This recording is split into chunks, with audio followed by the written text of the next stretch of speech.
Thank you for having me.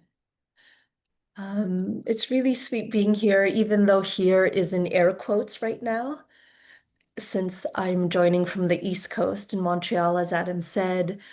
But really looking forward to being able to practice with those who are able to join us in June. It's like maybe I think it's toward the end of June. I forget the exact date, but it would be really sweet to just gather um, in real life with those who can make it. And I believe we're Adam and I are going to be co-teaching on the Sunday, and then I'll be sticking around to lead the Monday night as well.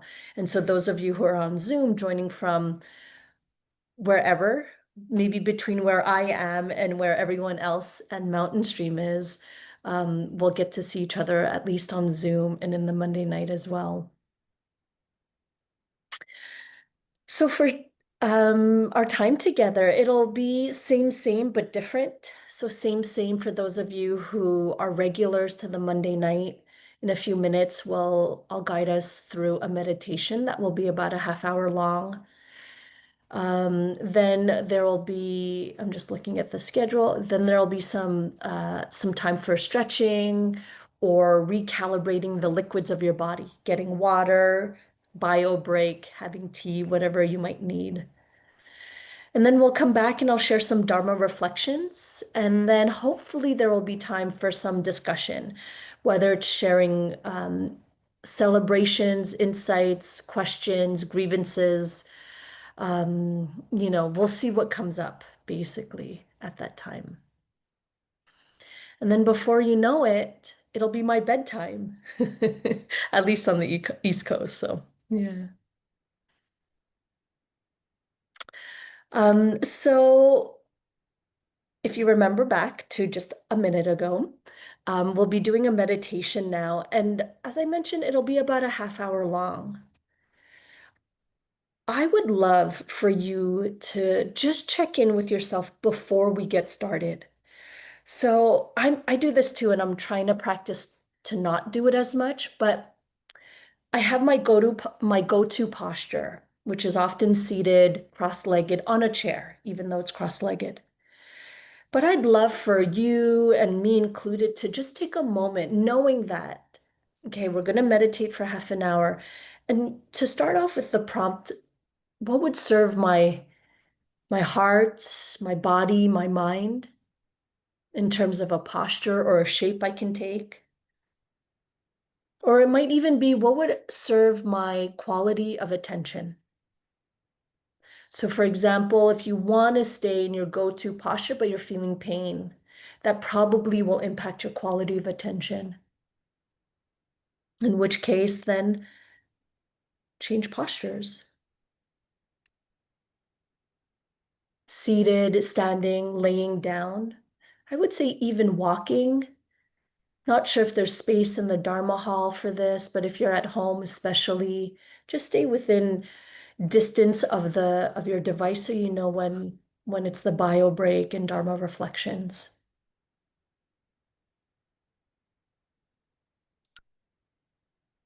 And then once you've settled into your posture, just also notice what I call conditioned responses.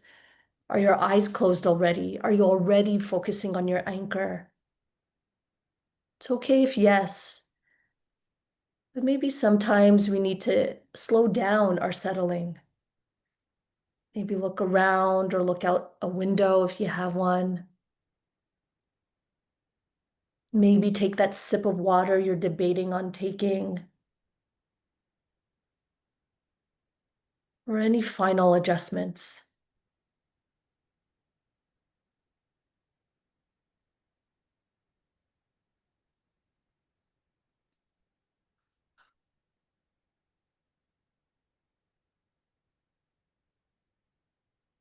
And your eyes might flutter closed or downward.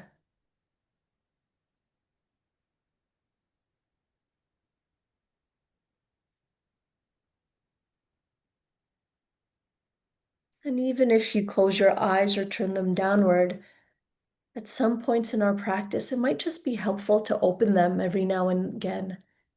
your eyes.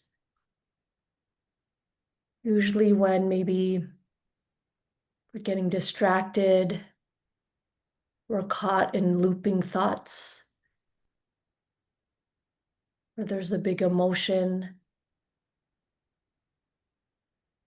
you can open your eyes, look around, maybe close them again, maybe not.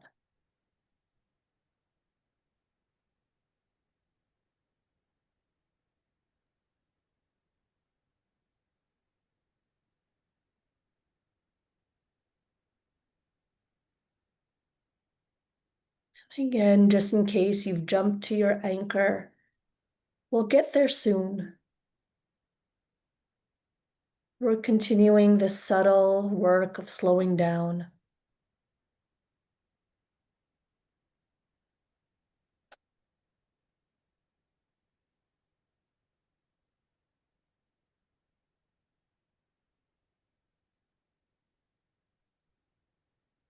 Notice whatever you notice, sounds, movements, thoughts.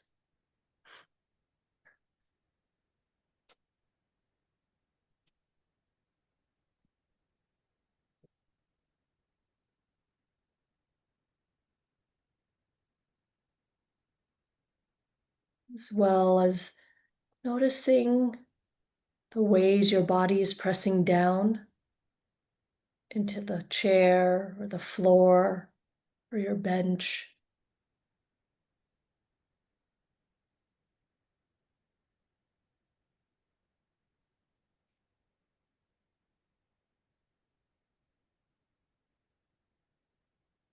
And the ways that the earth is pressing up, supporting you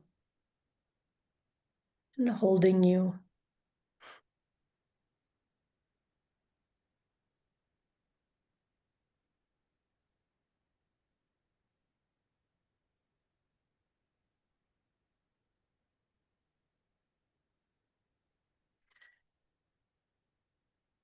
And perhaps you can let yourself go a little bit more into the support of the earth,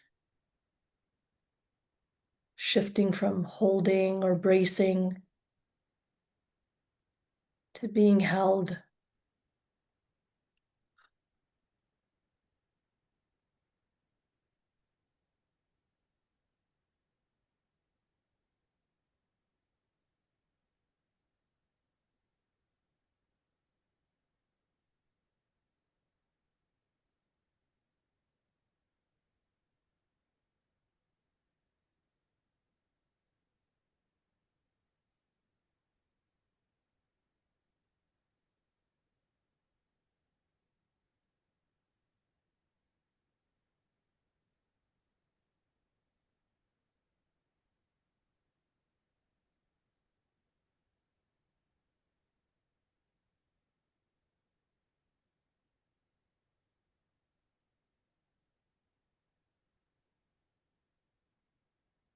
And given your inner landscape in this moment,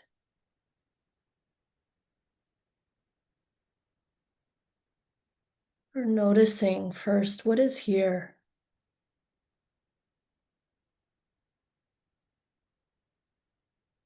Is there calm?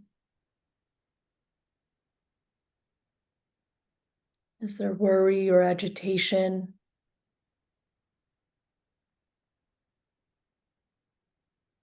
Is there a quiet joy in simply being?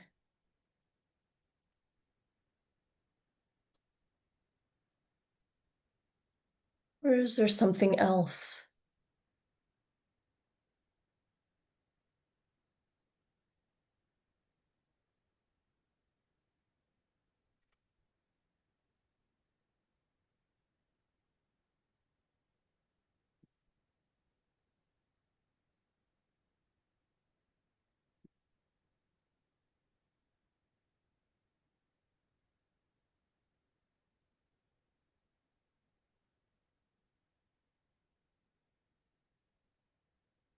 And then responding with your practice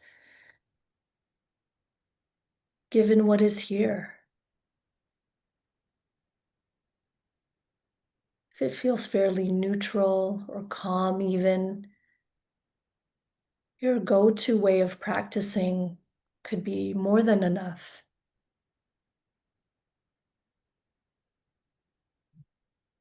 Maybe if there's big emotion, whether pleasant or unpleasant,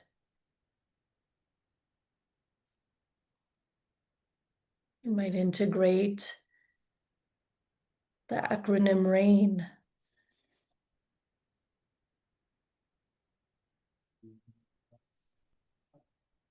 or loving kindness.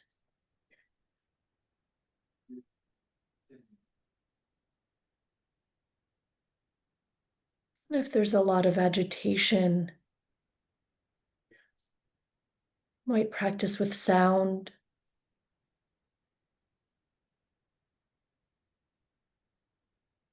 or even with seeing,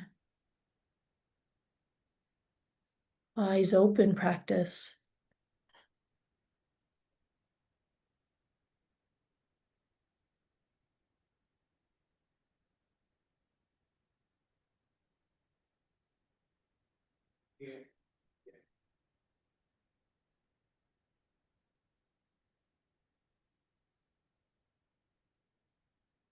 Choosing one way of practicing given the state of your heart and mind.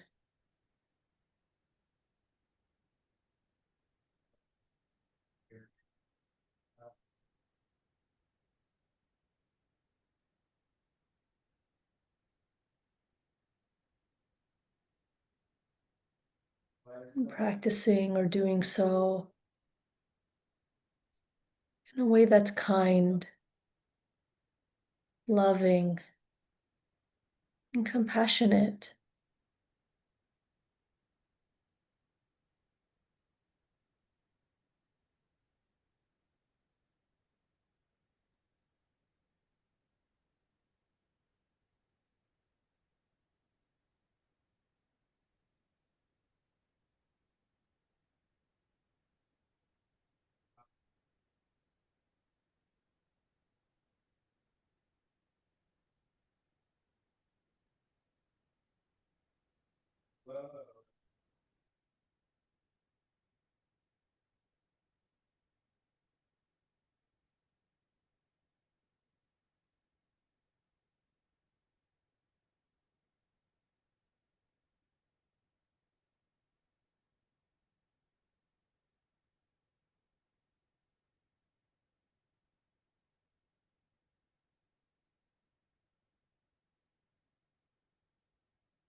If at any point you feel like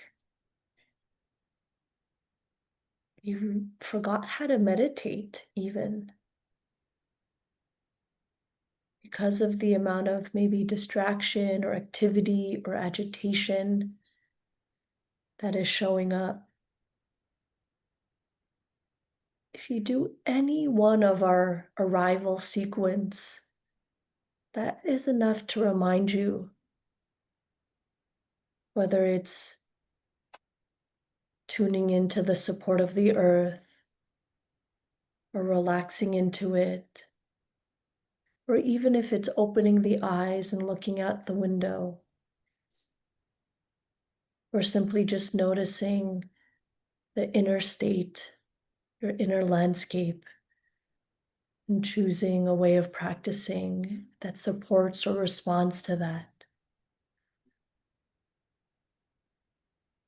That's usually enough to remind you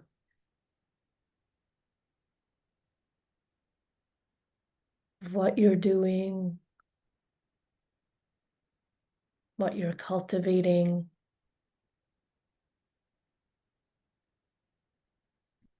why you're here, why you practice.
And if it feels like it could be supportive, you might soften how how you're practicing.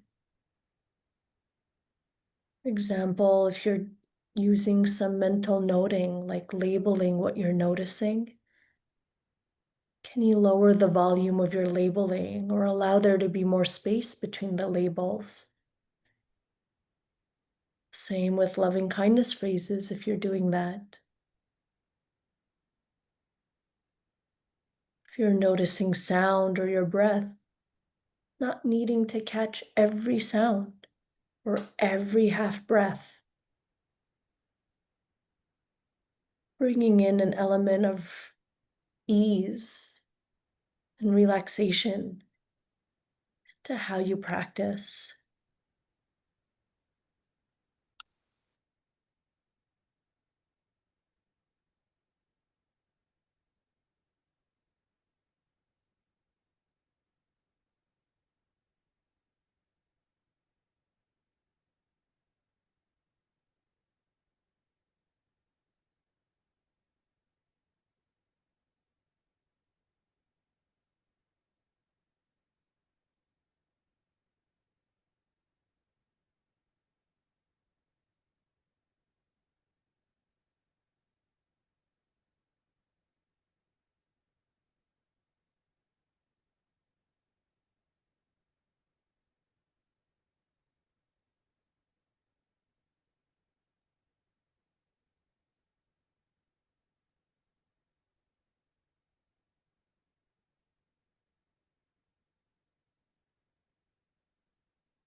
And in the last few minutes here, you can take the softening even further and let go of practice altogether. And instead, rest here, be here. Mindfulness will come and go, and that's okay.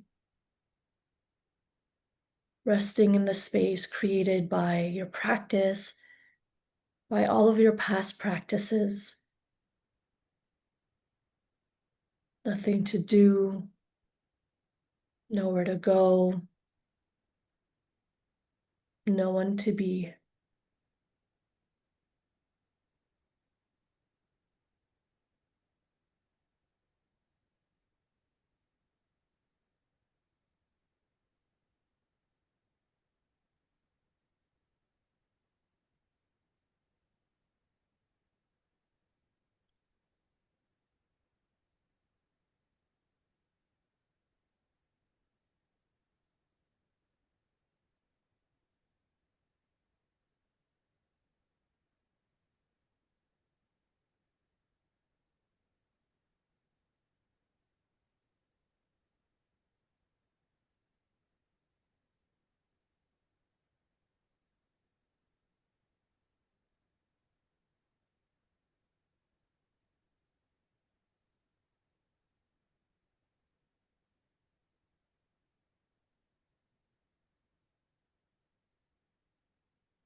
Hey, thank you for your practice.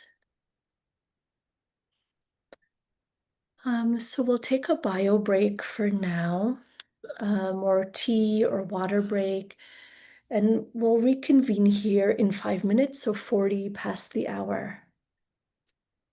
See you soon.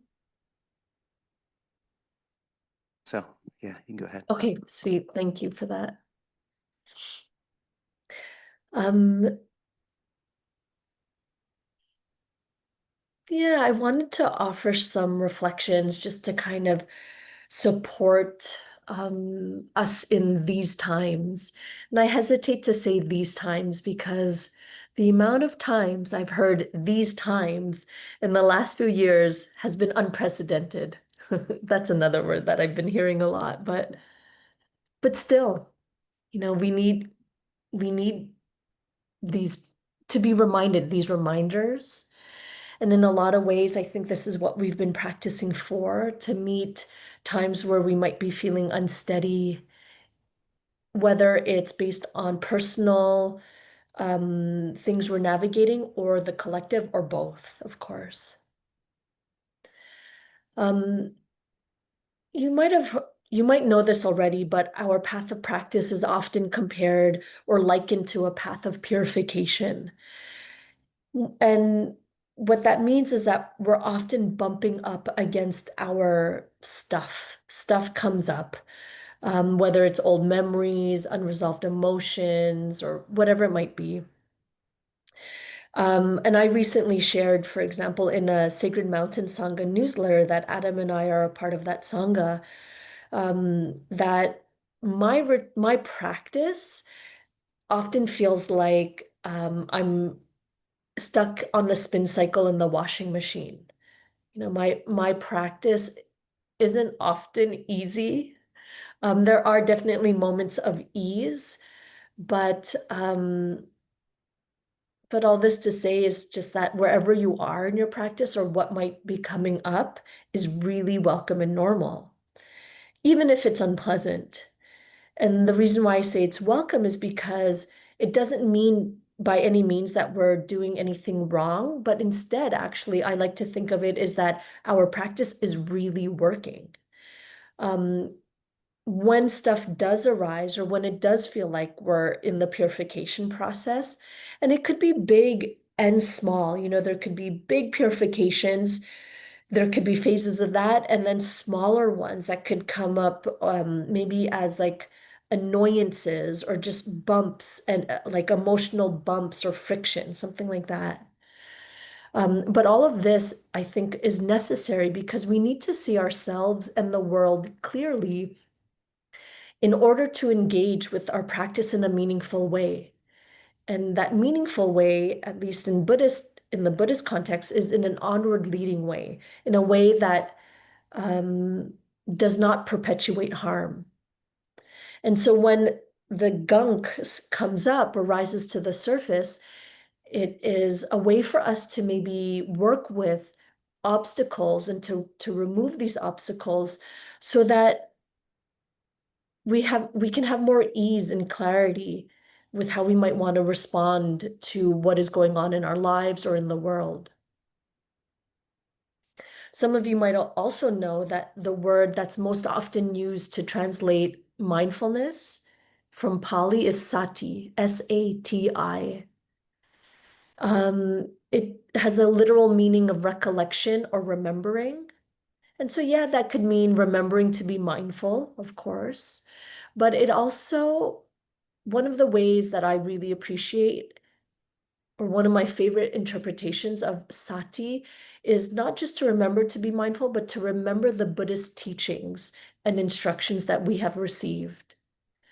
And so, what this means in particular, again, in the Buddhist context, is that whatever qualities we might have an affinity toward in this path of practice, whatever qualities we might be cultivating, whether it's any of the heart practices or any of the 10 perfections of the heart, even energy, renunciation, generosity, whatever it might be, um, that they're being developed and cultivated in the service of freedom. And so that's what differentiates, and this is another thing I love about this practice. That's what differentiates maybe cultivating kindness. I remember in elementary school, I was often reminded to be kind, but that's different than the kindness that we're trying to cultivate or the loving kindness we're cultivating in our practice. Um, Without that context of it being onward leading and not perpetuating more harm, um, when we cultivate certain qualities, it's often through the lens of just wanting to do something better, maybe to stress less, to sleep better, to manage your anxiety better, etc. And so there's a nuance, but still a significant difference. Pardon, I was sick last week, so you might hear it in my throat actually. And so, all this to say that with our practice, we're learning to shift our perception so that we can understand suffering and harm, and be with it the way that, harm, whether we've received or harming, um, that we might perpetuate our own, that of others, and the world's harm and harming. And so we learn to be with it in service of healing and restoration. Um, and I want to touch on maybe two things, but it's two things, but with like a lot of subtopics of how we might meet or use our practice to support us in times of unsteadiness. One of the ways that is important, in my opinion, is to focus on ourselves and our own suffering. And all of this is like with a grain of salt, and I'll try to remind us of this grain of salt all throughout for the next 20 minutes or so. But basically, it's really important that we allow ourselves to feel what we feel, to allow whatever might come up and meet it with kindness, especially in these divisive and activating times. And I think the question we could hold is, can we take in what is going on in the world in a way that makes us more effective, more thoughtful, and more helpful in healing the world in ways that honor truth and humanity?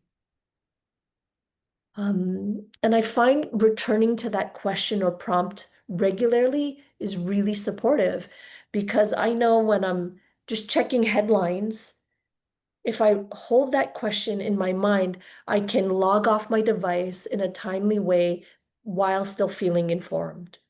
If I forget that question, then I could have spent 30 minutes right as soon as I woke up in the morning doom scrolling. And that does not make me or anyone around me happy. Like, it just recipe for suffering. And so can we take in what is going on in the world in a way that makes us more effective and more thoughtful and more helpful? One of the ways that exists in this practice is through witnessing mindset. So recognizing what's happening in the world is very real. And for many of us, or in most cases, it is not our direct experience in the moment. Of course, that's not always true, but constantly remembering or reconnecting with that knowledge or recognition can help us stay calm and get through the difficult moments. And so it's not about, oh, we're reading the news or something, and this isn't happening to me, so it's happening to other people, so I'm okay. It's not that, but it's recognizing in that moment that as I read or watch, I am okay. And then what? This other quote that I come back to over and over from Ruth King, um, a teacher in this community of practice, and also author of Mindfulness of Race. She often says, "Suffering demands our attention, and what we do next matters." And so, witnessing mindset in this moment, I may be okay, and this is the truth. This is what's happening, and how might I want to respond? I also find just noticing, and again, this is like thoughts, what stories or conclusions am I drawing about what I'm hearing that might not necessarily be the truth? Um, it could be the stories or conclusions I'm drawing about a person, a group of people, regulation, whatever it might be. And just acknowledging or recognizing the next moment is going to come. And how I can be most of service is by being calm, clear, and prepared. Because when I'm calm, clear, and prepared, I can think clearly, I can think creatively. And I think of the story of Zen Master Thich Nhat Hanh, who shared the story of being on a crowded boat of refugees. And he said, if even one person on the boat stayed calm, it was enough. It showed the way for everyone to survive. And so if I'm panicked constantly, which is the case when I don't check in with myself, when I'm trying to stay up to date. So if I'm panicked constantly, I cannot be a leader that maybe my family or my community needs. And then there's also loving kindness, good old loving kindness, tried and tested by millions of people for thousands of years. But one of the ways, I mean, there's so many things I love about loving kindness or metta practice, but in regards to my fear or anger that I feel, it helps me respond or to choose instead of to react to the anger or fear. For example, with my anger, if it goes unchecked, my anger just wants to hurt others. Often because there's hurt beneath that, but when I'm not tuned into that hurt beneath, it's just like fear and anger together just wants to hurt others. And then that could easily turn into hatred. And then hatred dehumanizes. And as much as,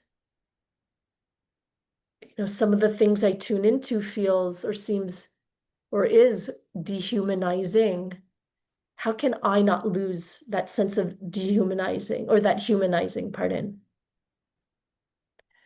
Alicia Garza, the founder of the Black Lives Matter movement, said, for us, Black Lives Matter is really a rehumanization project.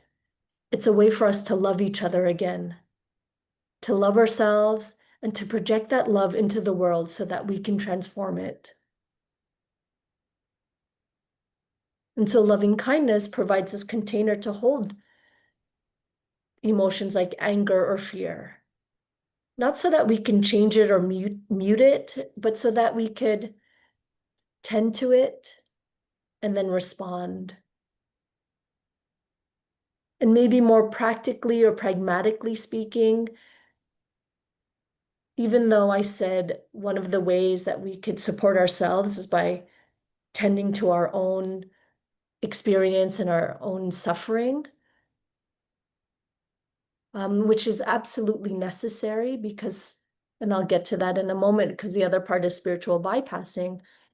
But on a pragmatic level, one of the ways I try to make sure my loving kindness keeps me in contact with the human aspect of people and the news is by working with the neutral category.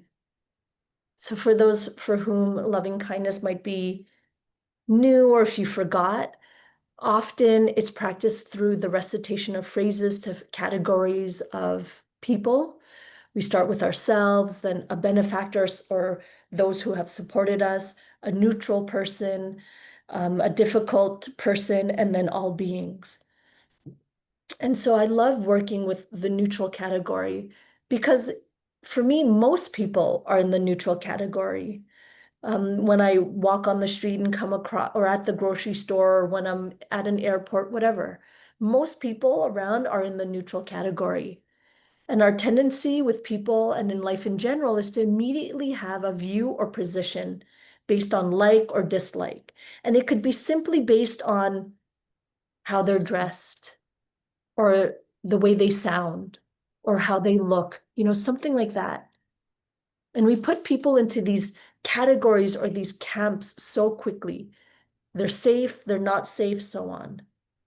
And that's an evolutionary pattern that we can be more discerning about now.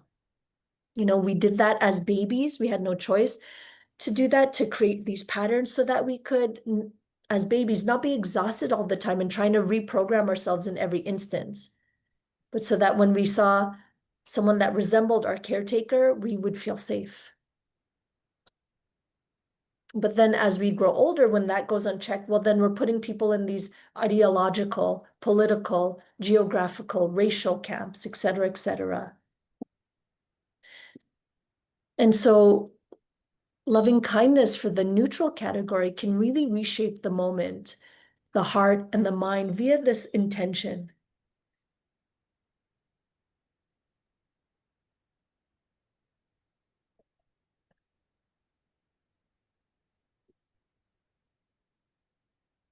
And for some racialized folks, I just want to name that practicing loving kindness in these kind of categories is actually a way for folks to feel safe in public spaces when they're not feeling safe, or maybe when you're not feeling safe.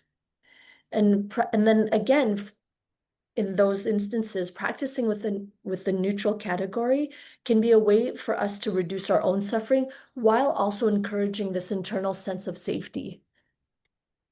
So there's a lot of benefit from this category of neutral person or neutral people that I don't know, for years I would just kind of glaze over or skip over. But I don't know if there's is this the one thing? If there's one thing, maybe it's this that you take away this evening. It's this refreshed or renewed desire to practice loving kindness for the neutral category and see how that might change things for you. The other thing, which is more like maybe a cautionary, like I'm waving this like yellow flag kind of thing, like beware, beware. And it's the spiritual bypassing piece. Um, and I feel like we talk about this a lot. I don't know, maybe I just talk about it a lot to the same people. Maybe you've heard it a lot, maybe not. If you're unfamiliar with spiritual bypassing, it's this tendency to use spiritual teachings and practices to sidestep or avoid discomfort is the shorthand I'm going to use. But it could be unresolved emotional issues, psychological wounds, etc. And yet it takes courage to stay, to not sidestep, but rather to find that steadiness, even though things might be feeling quite unsteady. And I just want to name that it's also really hard to tune into, am I bypassing now? Am I not? And the beauty of this practice is that it's trial and error. And the reason why it could be hard to know whether we're spiritually bypassing or not is because in the teachings, for example, like let's say in wise effort, in that teaching, um, some of the encouragements, especially the first two, is to release and to avoid unskillful thoughts or patterns. There's also a sutta in the Majjhima Nikaya, the Majjhima Nikaya 20, and the title of that sutta is the removal of distracting thoughts. And there's five techniques, but the last one is with like, I forget how the Buddha said it, but it was like fairly intense. It was like with your teeth grit and the tongue pushed to the top of your mouth, crush that thought. It was kind of intense. But the Buddha talks about in that sutta that those teachings or techniques are not for beginners because of the spiritual bypassing risk, but it's more for experienced practitioners. And so all this to say is that just because spiritual bypassing is a possibility, it doesn't mean that we throw the baby out with the bathwater and we're like, okay, well, this is not the practice for me then. Let me go try something else. Let me go down the street to a sound bath or something like that, No. Um, what I love is that in these teachings, I mean, you can go to the sound bath, of course, but there's just so much that of support in these teachings. And so, for example, we might try something and then we could use the quality of Dhamma Vichaya or investigation to recalibrate or check in. And I'm going to do a screen share. So if you're not by your screen, you might want to take a peek now. If you're in the Dharma hall, let me know if it works. Oh, wait, hold on. Let me just open it so you don't see my 14 tabs open. on my, okay, here. Okay, so do you see this? Yes, okay, yay. So this comes from my teacher, Larry Yang, his book called Awakening Together. And when I say we could recalibrate, this is what I love. And so the internal and external experience part, that is in reference to the Satipatthana Sutta, the four foundations of mindfulness. And there's a part that refers internal, external called the refrain. But just to focus, say, on the personal side of things for now. So there's the personal intentions, the ways we might intend to show up in the world. And this shows up or comes alive through actions, whether it's thoughts, words, actions, to just one other person or a group of people. After every action, there is an impact. And so with our practice, with the mindfulness and Dhamma, well, mindfulness, actually, we try to be mindful of the impact to ourselves and others. And then this is where the Dhamma Vichaya piece comes in, the investigation. Depending on the impact, it can help us increase awareness, which can then increase our learning, which we might then use to recalibrate our personal actions. And so this is happening on the personal level, but it's also happening on the collective level too. And which is why it's important for us to still be in community and be in Sangha doing this work together, because it's happening on the collective, whether we know it or like it or not. And so I find this image, and I'm going to stop the screen share now. But that image I find is so helpful in helping me discern, was that a bypass? I can't tell. And so to tune into the impact on myself and others and go from there. And then just like other ways that we might be tuning into if we're spiritually bypassing or not is, well, if we suppress some of that discomfort, whether it's thoughts or emotions, we'll never really confront them. They'll return at the same strength. And it's only by spending time with them and practicing with them do they get weaker. And so that's the big encouragement, is to not be afraid, but to give them space so that they can get weaker.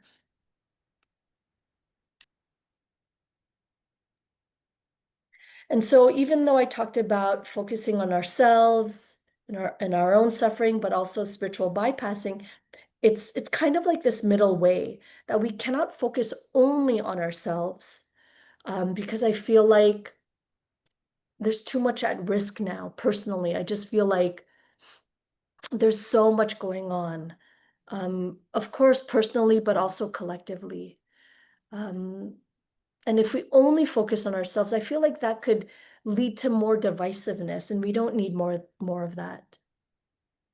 But to not only rely on others, like for example, I used loving kindness earlier as the example, but if we haven't tended to our own hurt, our own fears, our own pain, our own anger, and we right away send loving kindness to the difficult person, then that's usually a spiritual bypass. It's like, it's okay, may you be well, may you be happy. No, it's okay.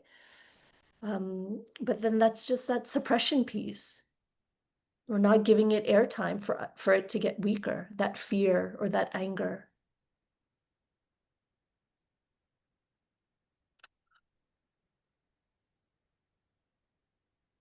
Um, I want to read this quote. It's kind of long. So for those of you who are on Zoom, I'll post it in the chat so you can read along with me. And then of course I'll read it out for everyone as well. Oh, it doesn't even fit. Okay, so never mind. This comes from Sebene Selassie's book, You Belong. I want to try to do metta for the president, but I did not feel those phrases would feel genuine. I needed a practice that would really connect me to him, so I made up my own. Every morning, at the end of my regular sitting period, I imagined what it would be like to be George W. Bush. I started in the womb and pieced together the trajectory of his life from what I knew. I imagine growing up in the family he did, attending the schools he did, and inhabiting the social realities he did. For 10 minutes almost every day for weeks, I practiced not being separate from George W. Bush, being in the story of his life from conception to present day. I contemplated with kindness and curiosity what it was to exist as him. I considered how it would be to have these same experiences, knowing rationally that if I did, I would be him. If I lived his life, I would think the same thoughts, make the same decisions, be that same person. Then one morning it came to me, oh, I would be George W. Bush. Suddenly, I did not know this only on a mental level. This came to me as an insight, not as a thought, but as a deep knowing. I really understood that I belonged to him too. If I think any differently, I am in the delusion of separation. When I don't understand this, I am in the dynamic of domination.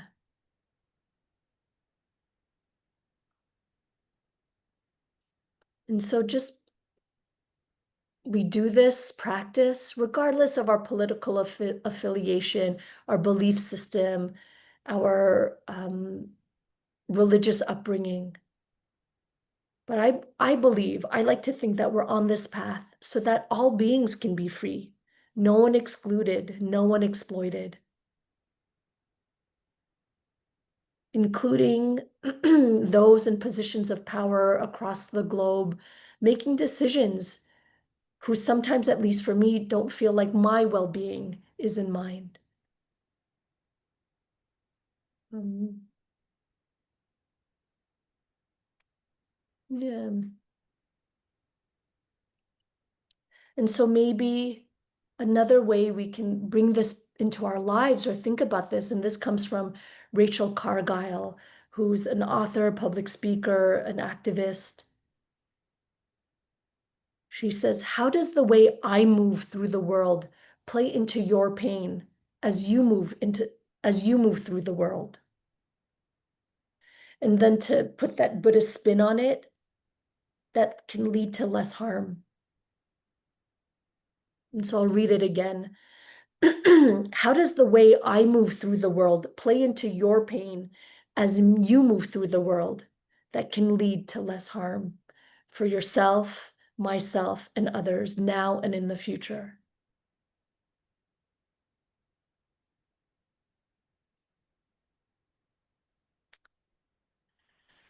So, yeah, those are my reflections for this evening.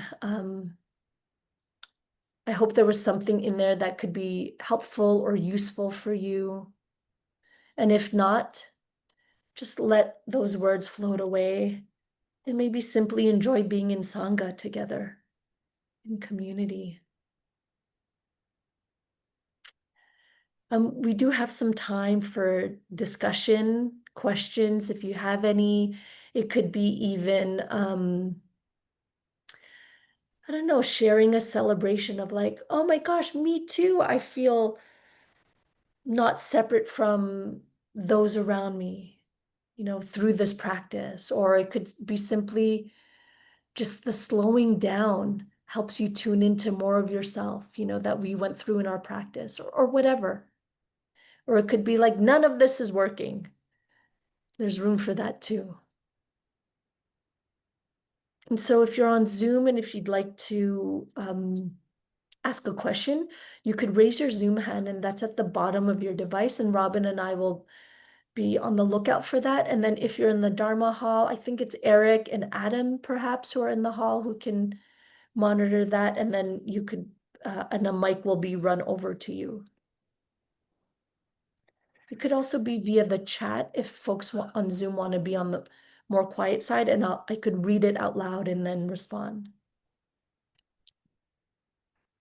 Yeah, so I have the mic. This is Adam. And if anybody in the hall has a question or a comment or a reflection or just wants to say hi, I'll pass you the mic.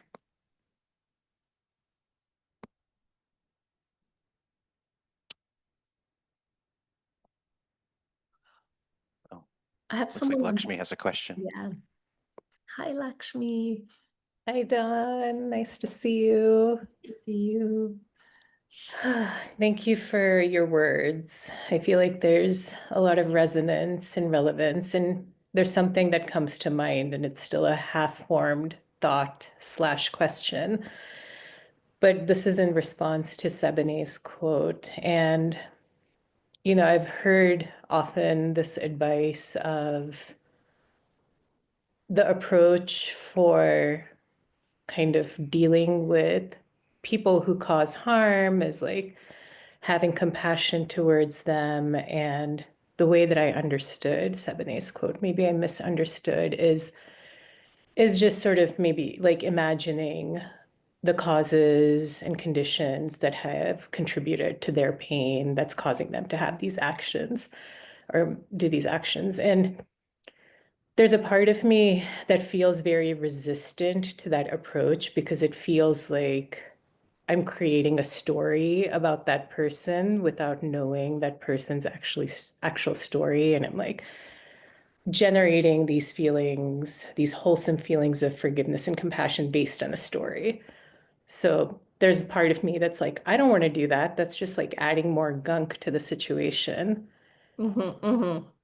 And it also feels conditional because it is conditional. It's based on causes and conditions. So Yes, yeah. I'm just wondering, like, what is the alternate approach to that? And maybe that is what you were talking about at the beginning of your talk, which is it's like coming back to yourself, right? And maybe it is just about unconditionally generating these qualities of wholesomeness for someone, regardless of the causes and conditions. So Yeah. I don't Yeah, know. I get you. So it's like yes and Sebene. I can't speak for Sebene, but for me, when I practice this, there's no forgiveness. There's, especially when there's heinous acts. Like last Saturday, for example, I'm of Filipino descent. I'm in Montreal, but I don't know if folks saw in the news, it was in Canada, but there was an SUV that drove into a Filipino festival. And I think it was 12, 11 people died. And it was a question of mental health. I think the person was mentally ill or um, and so it's like if I take the way that I understand Sebne's quote is it's like I understand the causes and conditions that led to that moment.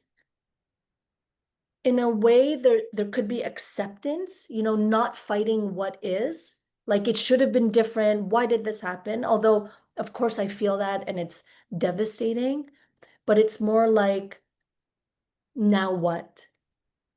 So instead of maybe fighting what could have been, it's like recognize or the wisdom that I get from Sebne's quote is just like this is, who knows, but I can't fault them for maybe all of the causes and conditions that led to this moment. But like in my own practice, it doesn't mean that I just let myself go and allow myself to think all the bad thoughts. It's to still hold that person accountable to try to make wise decisions, etc. So it's not like to accept it and like be like, okay, well, whatever. So for me, there's like there might be compassion for the upbringing, but I don't let that get in the way of maybe how I might want to show up or advocate or something like that. And then I think of just the Ruth King quote of like, suffering demands our attention, what we do next matters. And so it's like, okay, great. I can maybe understand why you are the way you are, and there is still suffering, whether it's in this being or in other beings, and what I do next matters, and choosing from there. But I think just even the wisdom of Sebene's quote around just like I would have made the same decisions, that has helped free me of a lot of energy and just mental turmoil of fighting possibility and past, and I could use that energy more wisely, basically. Yeah. Maybe there is, I haven't read the book in a while, so maybe in later chapters she talks about forgiveness and compassion, but I probably stopped there. So Well, it's also interesting because this, I mean, does the concept of forgiveness exist in Buddhism, right? And like, is it our business in a way anyways? Because, yeah. yeah, so I'm just writing notes when I look down of things I want to say. So on that point, but also back to Sebene's quote again, is like the way that I also interpret it is, and I've heard Sharon Salzberg describe loving kindness in this way, but it's like everybody gets to play in a way. And so it's kind of like Metta's function is radically inclusive. It's like, okay, you can exist, but nowhere near me, and that's fine. Like you way over there, and the people I care about closer to me. So it's not wishing them ill will. It's like, okay, you're here, and now what kind of thing. And the reason why I subscribe to that is because I really do feel like love is the only way that can really heal deep anger, animosity, hurt, etc. And so I think of just some world leaders, like, and over the years I've gotten way less picky. I used to say, imagine if all world leaders. Now I'm like 5, 3. I'll take 3.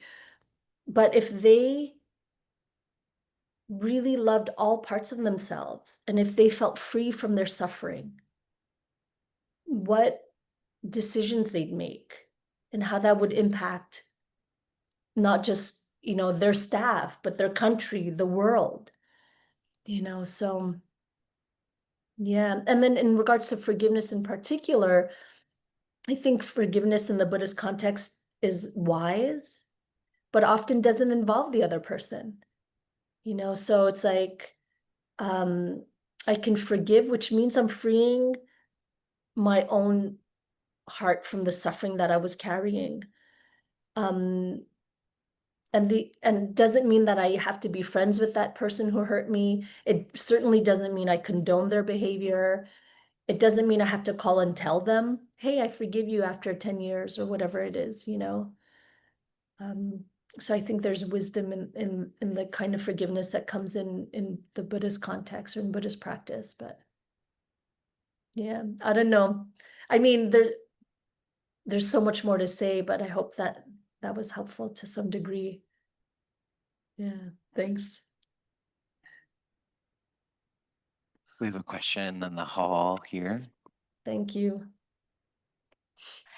Um, so I wanted to share an experience I had recently. We had these uh, Tibetan Buddhist monks visiting, and I had asked the question about forgiveness. And the geshe actually kind of laughed. He's like, ha ha ha. Forgiveness is such a Western concept. He's like, if you truly know yourself, there is nothing to forgive because Mm, basically through awareness you recognize what was leading to the attachment or the resentment or the emotion. And sometimes, which people don't consider this very often, we could actually be the ones paying off our own past karma, but the ego is quick to feel wrong and then feel hurt. mhm. So in my experience, there's two things that you cannot will when it comes to the spiritual path. One of them's gratitude. I don't think you can will gratitude, and I don't think you can will forgiveness. I think you can only surrender to the point of deep, deep awareness and allowing the emotions to pass through, and then actually seeing why there was a necessity. And it takes so much time and patience It does. and observation. So I just wanted to add that. Yeah. What's your name? Marielena. Marilena, thank you. And have something to add, and I hope you'll continue to come to MSM, and but I would add so much more to that list of gratitude and forgiveness. I would say, if this is my experience, that all of the qualities in the Buddhist teachings cannot be forced.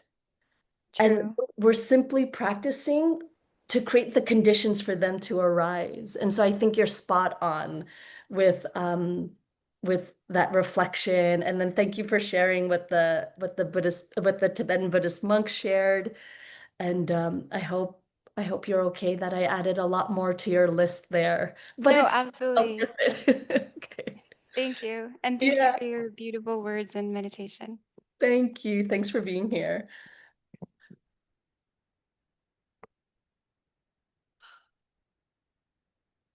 Just doing a time check. We have a few minutes left if there is anything.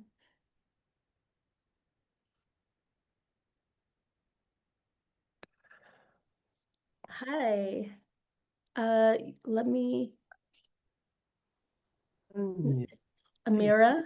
There you go. Hi, it's Paul and Amira. Hi. Hi, Paul. Hi, Oh, Amira. thank you for that. Such a beautiful talk. Really so many great ideas that really were welcome for me right now. Mm. I really appreciate like those notions about not, shutting out the news or I'm so overwhelmed. And so I do tend to just go black or white, and shut it out. So I appreciate what you said about the collective awareness, maybe, and responsibility for the actions of the collective, you could say, right? Mhm, mhm. Um, and so my question's pretty simple, though, I hope, which is that I hope it's simple. you focused on one takeaway, which was perfect for me because in Mm. my metta practice, I too have been glossing over the neutral person. I just been like, oh, neutral person. Oh, yeah, my neighbor Tom. Oh, he's so nice. And I'll just boosh, just give him a quick dose and move on. So anyway, Exactly. can you say anything more about how am I choosing this neutral person, or what Yeah. am I, what in my wishes for them, what is a little different than, say, for the mentor or the difficult person? Mhm. Well, one of the things that I love doing with the neutral category is practicing it informally. So it's like I haven't done this in a while actually, so maybe I'll do it again now that we're talking about it, but like have a metta for the neutral person coffee date. And so it's like I'll go for a coffee and then I don't look at my phone. I'm not reading a book, but I'm just like looking at the people who are walking by the cafe, who are in the cafe, whatever it might be. People that I would never pay attention to otherwise because I'm like scrolling or whatever it might be. And then, so keeping it pretty casual. And so what I love is it works in many public spaces. That's why I mentioned airport earlier, because that's one of the places for me I would practice it. And then it's fairly informal. It's just like it could be something like, may you experience 10% more happiness in your life. May your loved ones be well. May your, so it's just like whatever comes to mind. And I love practicing metta like that because it feels way less robotic and like, did I say which phrase am I at? And whatever it might be. So it's just like practicing listening to the heart and having it arise spontaneously while making it a little bit fun. It's like getting your special latte or whatever it is, but actually sitting down because I know like we often get our coffees to go or whatever it might be. But yeah, like I'm really Good. appreciating slowing down generally, slowing down in my practice, trying to slow down in life, because I think also the slowing down adds that human element too. And so it's like I never would have noticed any of those people at the cafe because I'm too busy doing two things at once and trying to do it all faster. So, Yeah, good. Thank you. I'll just say that we live in this very beautiful bubble here, and it's very easy to wish well for most people I see here. And for that, I also have been avoiding leaving, crossing the Bear River, say. Uh, but I had to travel to airport, and I really had been practicing a lot and had been on retreat with Adam, and I had this great heart opening in the airport where I was like almost crying, just wishing all these strangers well Yeah. and safety. So I had that moment. So it's very Yeah. sweet. Yeah, sweet. And I think the challenge for us becomes when we're not riding high from a retreat, how to keep that going, you know? So, and I Yeah. find that's when practice really begins. It's like one of the things like I've lived in this apartment for 5 years. I try to stay embodied and aware every time I walk up the 4 flights of stairs, and I don't always succeed, but like that's where I find when we're back into the normalcy of our lives, that's where the real practice begins. But what's great is you had that experience to give you the juice to be like, oh yeah, yeah, there was that. Let me try it again. And so yeah, thank you for sharing. Okay, friends, we're almost at time. So, yeah, I guess we'll end now, partly because I'm like, oh, it is my bedtime, but I'm still thinking of like, oh, it's 7:30. I see the light out behind some of your windows. But it's pitch black here, so yeah, I just really appreciate this community. Not just because I'm good buds with Adam, but just I feel like the sincerity in the heart that I sense even through the screen from folks whenever I pop in. I just really appreciate that. And I don't say that about every community, just in case you're thinking that, I don't. Um, and so I'll just offer some words of appreciation and some merit. I want to offer a deep appreciation for the lands that are holding me and holding all of us. Deep appreciation as well for the sky that holds everything. A deep appreciation to all of the Buddhas, the Bodhisattvas, the Dharma protectors, all of the spirits, all of the benevolent ancestors, and all of the guardians and caretakers of the sacred elements. May we remember we're not alone. We're all on the spiritual path of awakening, and when we pause and listen into the quiet presence of our heart, we are listening together. May we know ourselves as a collective, interdependent, and sacred. May our intentions be sincere, our loving kindness boundless, our wisdom deep, and our practice and presence benefit all beings without exception. Oppressing none, exploiting none. And may this be so as quickly as possible.